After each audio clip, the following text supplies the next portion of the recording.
পুঁজিবাজারের কারসাজি ও আর্থিক অনিয়ম খতিয়ে দেখতে ক্রিকেটার সাকিব আল হাসান ও তার ব্যবসা প্রতিষ্ঠানের ব্যাংক হিসাবের যাবতীয় তথ্য তলব করেছে Bangladesh financial intelligence unit BFIU। মঙ্গলবার এ বিষয়ে সংশ্লিষ্ট ব্যাংকগুলোকে চিঠি দেওয়া হয়েছে।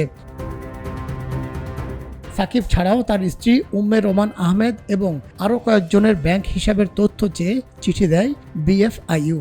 শেয়ার বাজারে তালিকাভুক্ত বিমা খাতের কোম্পানি প্যারামাউন্ট ইন্স্যুরেন্সের শেয়ার নিয়ে কারসাজি করে সিকিউরিটিজ আইন ভঙ্গ করায় পুঁজিবাজার নিয়ন্ত্রক সংস্থা Bangladesh securities and exchange commission BSEC গত 24 সেপ্টেম্বর সাকিবকে 50 লাখ টাকা জরিমানা করে। ওই ঘটনায় জড়িত থাকার অভিযোগে আবুল খায়ের হিরুকেও জরিমানা করা হয় 25 লাখ টাকা। শেয়ার কারসাজির অভিযোগে হিরুর ব্যাংক হিসাব গত 20 আগস্ট থেকে জব্দ রয়েছে। সাকিব সবশেষ দ্বাদশ জাতীয় সংসদ নির্বাচনে নৌকা প্রতীকে নির্বাচন করে মাগুরা 1 আসন থেকে সংসদ সদস্য নির্বাচিত হন তিনি। গত 5 আগস্ট শেখ হাসিনা ভারতে পালিয়ে যাওয়ার পর আদাপুর থানায় দায়ের করা একটি হত্যা মামলায় আসামি করা হয় সাকিবকে।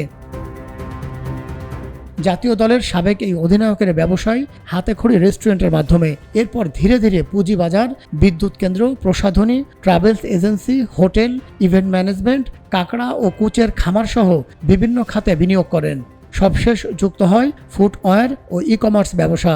মোনার্ক মার্ট সাকিব আল হাসানের ই-কমার্স প্রতিষ্ঠান।